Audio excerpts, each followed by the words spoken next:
wabarakatuh. Kita dari kelompok 9 ingin mempresentasikan perbedaan BOK 1 dan BOK 6. Sebelumnya, perkenalkan, nama saya Rahma Yunita Wagnesia. Nairul Autor Budan Pratama. Saya Nadia Amelinda Saputra. Saya Alicia Cahaya Sekariski. Yang pertama, di sini kita ingin menjelaskan pengertian work design dan measurement. Di sini pengertian work design sendiri adalah sistem kerja yang mencakup pemecahan perancangan integrasi dan verifikasi elemen manusia dan mesin. Itu ada metode, alat, teknologi, lingkungan agar aktivitas produktif berjalan adil dan terintegrasi. Dan measurement sendiri itu adalah sistem kerja yang menggunakan teknik untuk menilai output, termasuk waktu yang dibutuhkan pekerja terlatih dalam kondisi tertentu, serta produktivitas lainnya. Data diambil dari alat sederhana seperti stopwatch hingga sistem big data. Selanjutnya ada pengertian ergonomik dan human factor. Nah, ergonomik dan human factor ini adalah ilmu yang berkaitan dengan interaksi antara manusia dan sistem seperti produk lingkungan atau pekerjaan dengan tujuan utama untuk mengoptimalkan kesejahteraan, keselamatan, dan kinerja manusia. Selanjutnya ada perbedaan Work Design and Assessment dan Economic Human Factor. Dari fokus utama memaksimalkan efisiensi dan produktivitas pekerjaan, memecah pekerjaan menjadi tugas-tugas kecil untuk menentukan cara paling efisien dalam melaksanakannya.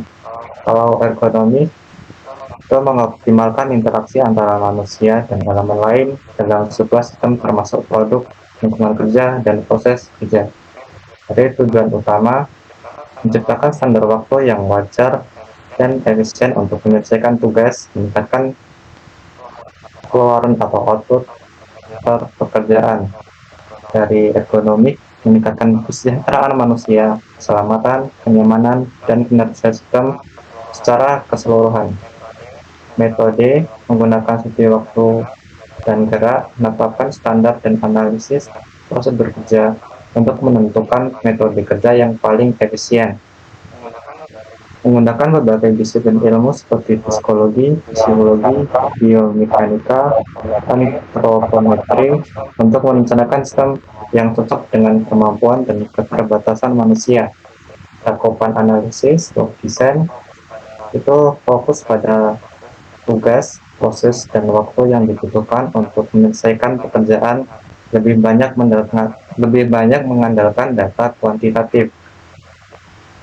Ergonomik, kognitif, dan organisasi dari sistem kerja, melibatkan analisis kualitatif dan kuantitatif terhadap perilaku dan kemampuan manusia. Lanjut.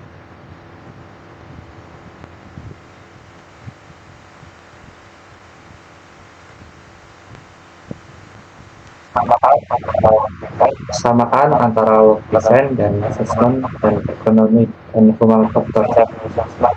Work design dan assessment ingin mengoptimalkan proses dan waktu kerja. Economic dan human factors ingin mengoptimalkan kinerja manusia dan kondisi kerja.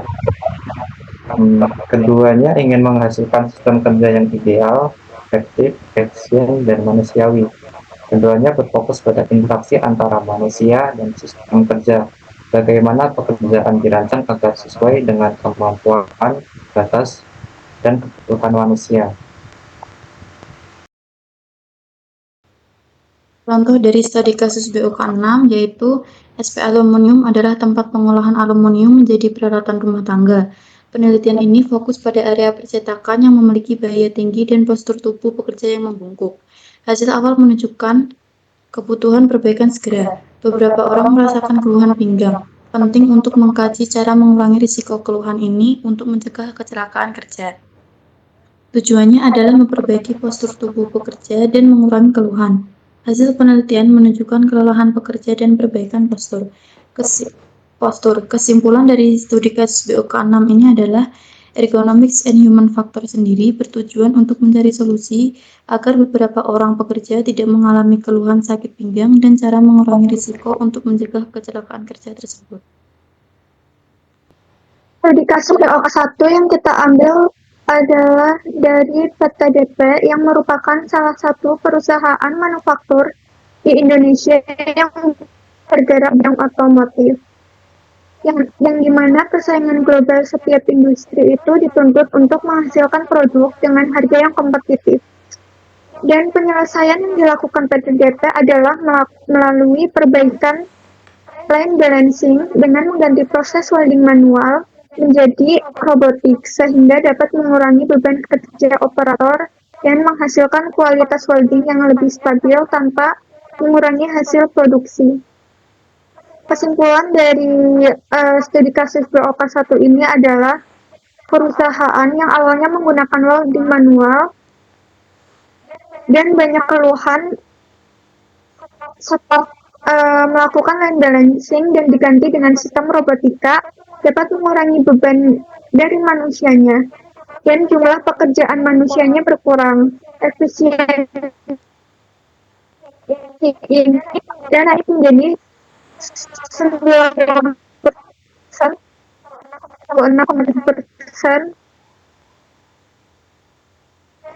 dan biaya turun menjadi 560.000 per teman.